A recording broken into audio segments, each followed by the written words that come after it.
Let's make this Vox paper rolling effect in Fusion. It's gonna be very fun tutorial. So sit back and take your background node and connect with the media out. Here I made the background a little gray.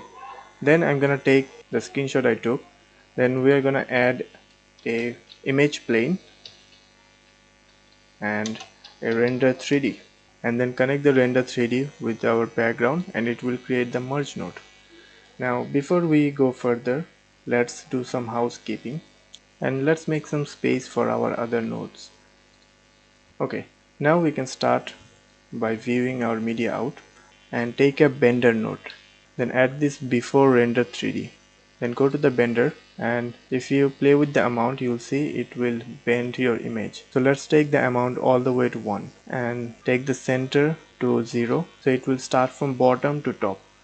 So if we play with the range, you see it start rolling from bottom and finish at the top. But there's one problem. We don't want it to roll from bottom to top. We want it to start rolling from this corner to that corner. So add a transform 3D and place it before the bender node. Then inside the transform 3D, go to the rotation and play with the Z slider. First make the image a little bent.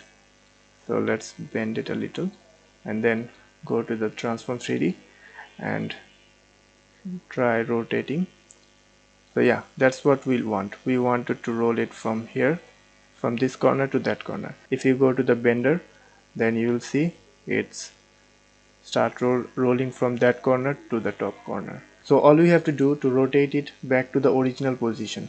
So take another transform 3D node and place it after the bender 3D node. And then go to the previous transform 3D node and copy this amount minus 44.3. Go to the new transform 3D, write that amount without the minus. So it will take it to the back to the original position and great news, we have our bend as we wanted. So now all we have to do is animate this. Now to animate it, go to the first frame, then go 2 frame forward. 1, 2. At that point, and take the range all the way to 0 and then add a keyframe. Then go to frame 15 and take the range all the way to 1. Then we will have this kind of animation. Now you see it start from here, but we want it to start from out of the frame. So to do that, select the Blender 3D and you will see these two keyframe. Go to the first keyframe and then add a transform node, the normal transform node, and add it after the render 3D. Then add a keyframe on center value, then go to the first frame and take this out from this frame. And here's our final animation. Now go to the image plane 3D, then transform and increase the Z value to make it large. Now if you notice, when you bend the image, it creates these sharp corners, which you can easily fix by go to the image plane 3D, then controls and increase the subdivide, and it will make the corner smooth. So this is our final animation. So you can use it like this, but I'm gonna add a little more effects to this. So let's make some room for our light, then take a spotlight and add this after the transform 3D, and it will create a merge 3D. If you see in my last 3D tutorial, you know we have to turn on the lighting setting from the render 3D. So go to the render 3D and take this lighting and it will make everything black. Then go to spotlight, transform and increase the Z value. This is too much light, so go to the controls, select linear and increase this value. Yeah, this looks good, but now we have a problem. If you go to the beginning of the animation, the back part is completely black. If you like it, that's fine, but I'm gonna add a light here as well. So take another spotlight. I'm gonna rename this one first.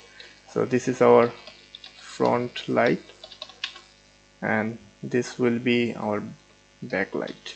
Connect this with our merge 3D, then select our backlight and go to transform. In rotation, take the Y value to 180 degree and it will give our image a light. Then play with the Z slider to cover the whole image and then go to the controls and select linear and make it a little bit light, but don't make it too light because our main page is this one, so we want it to have a little darkness. So this is our final result.